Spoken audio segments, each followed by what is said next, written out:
So, Conker's Bad Fur Day is known for being obscene, right? And people say that mainly because it's filled with sex, violence, and just gross humor. And, you know, what is it exactly that's going on here?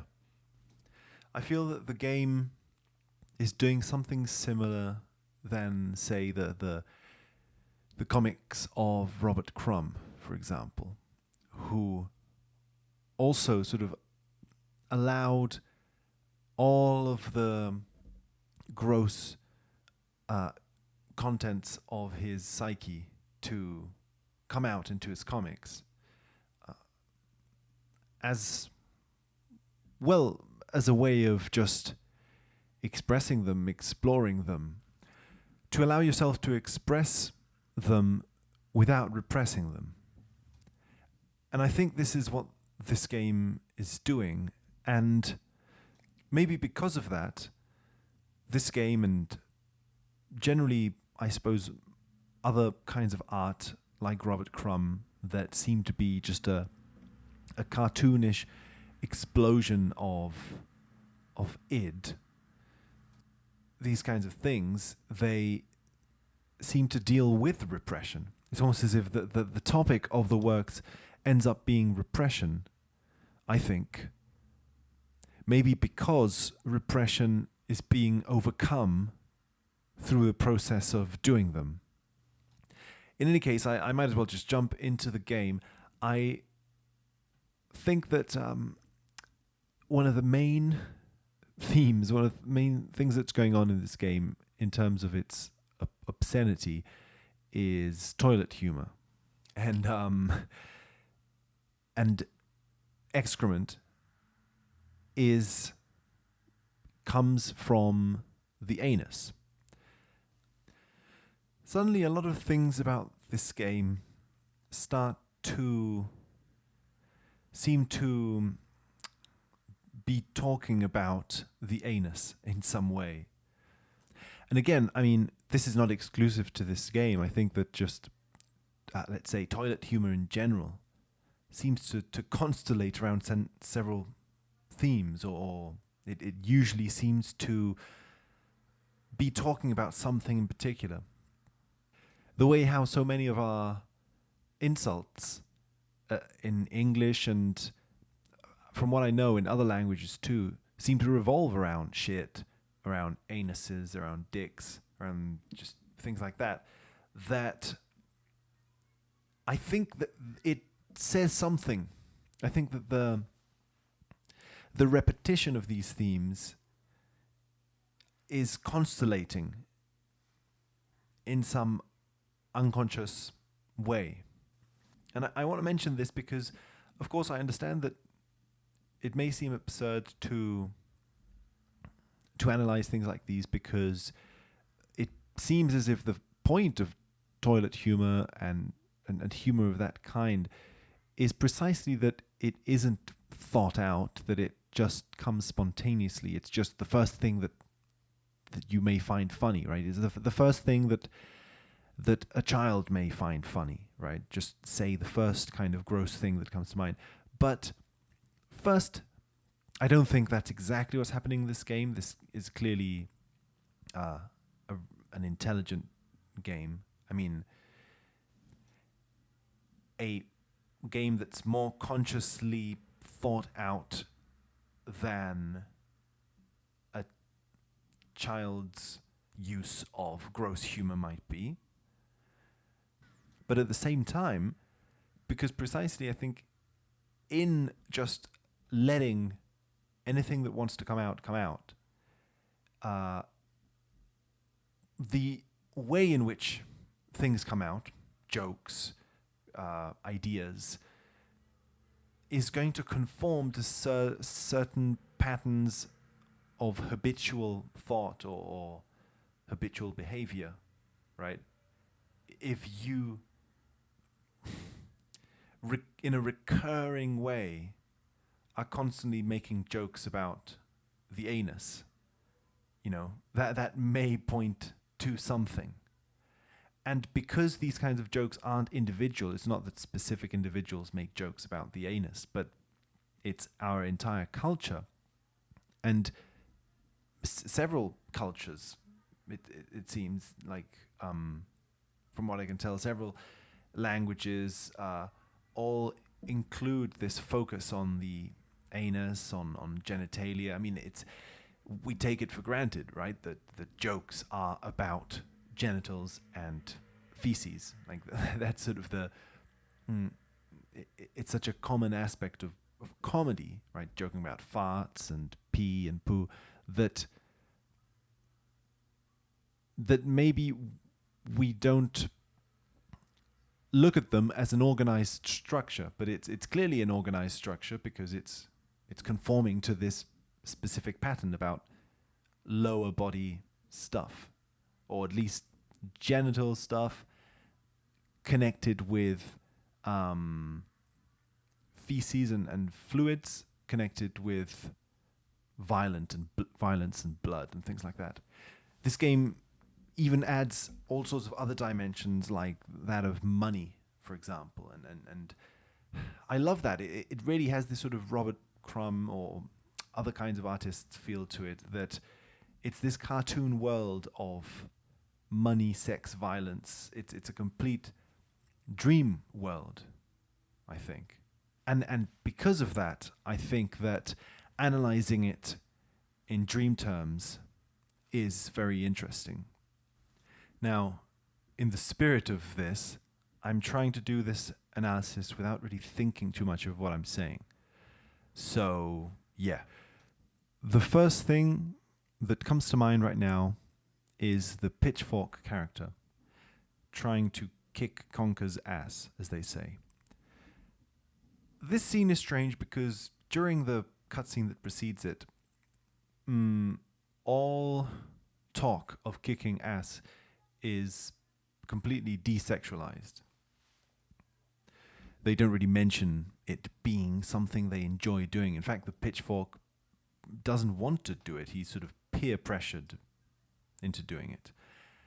But then when we are actually running away from the pitchfork, his lines of dialogue seem to suggest that what's going on here is something to do with anal sex, right?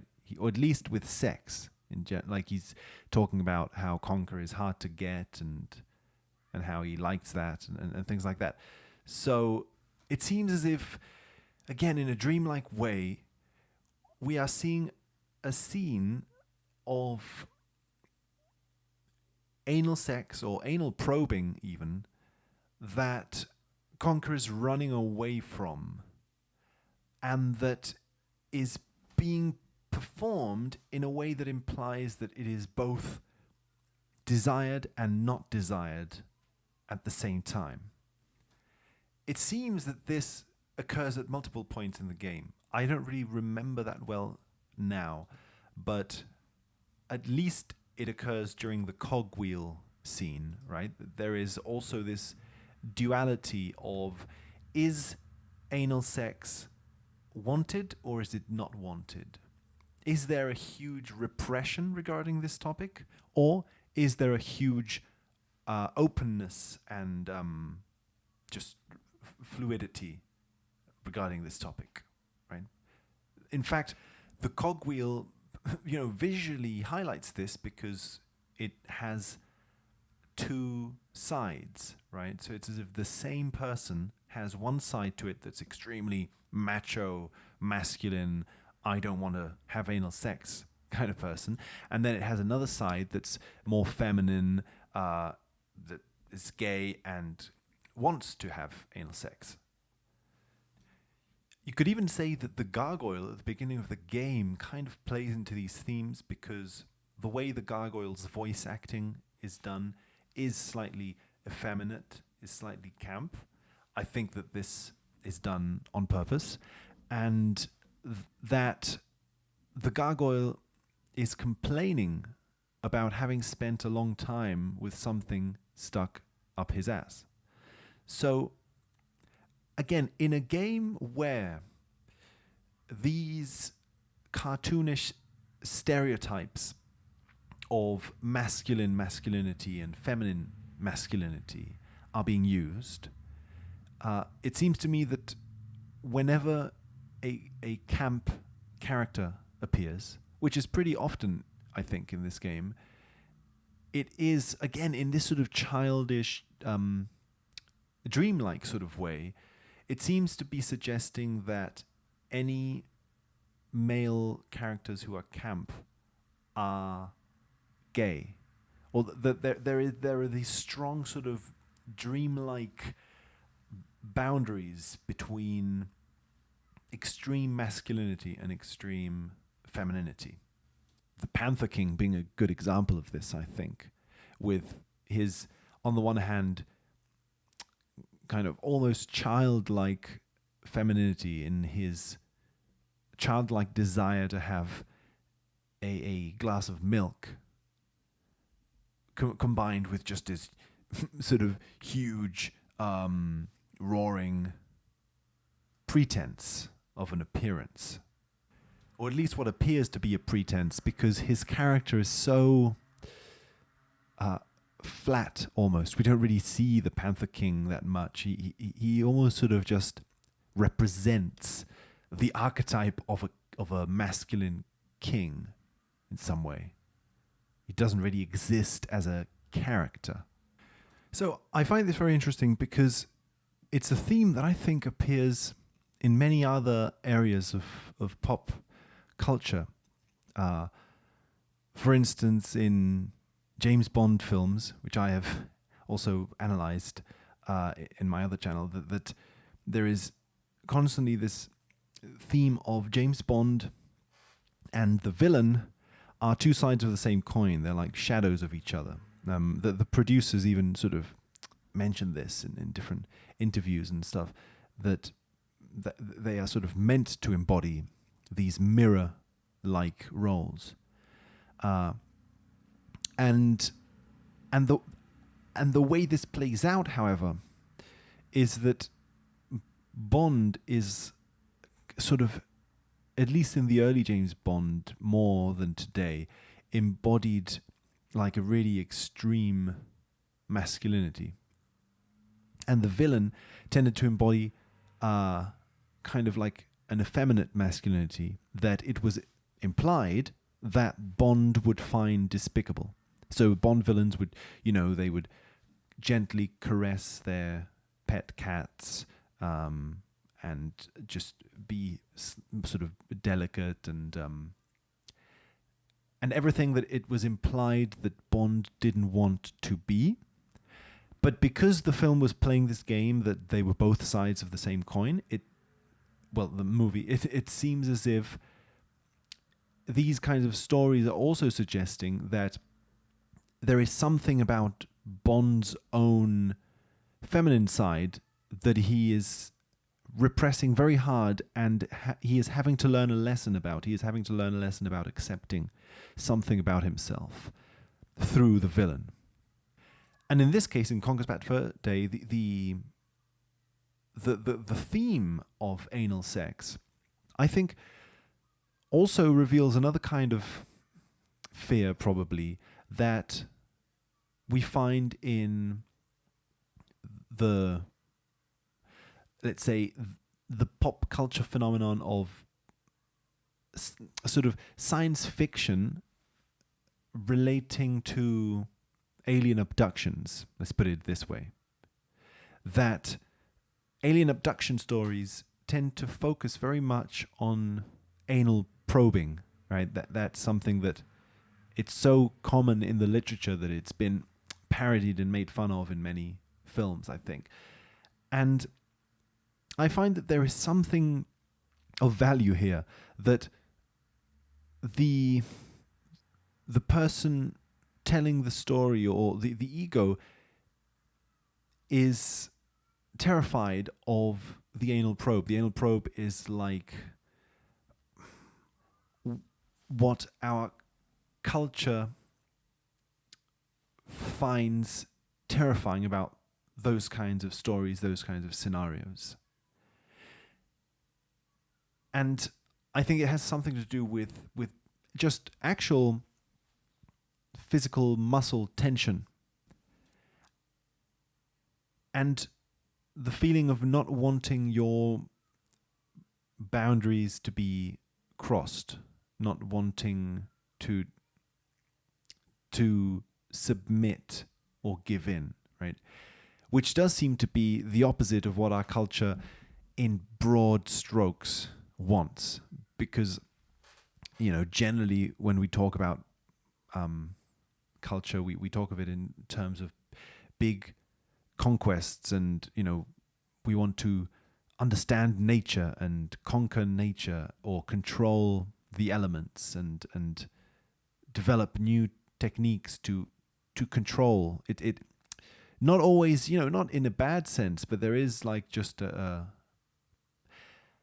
emphasis on controlling things instead of being controlled by them. In Conker's Bad Fur Day, then, I find it fascinating how all of these themes of anal sex and the ambiguity that surrounds them, again, as if it were some sort of a dream where the ego is running away from something. The ego doesn't want to submit to an experience. It wants to always be in control of it. But the unconscious, or the part of the dream that is outside of its control, is somehow wanting to restore balance to the psyche by not repressing submission so much, right? To accept one's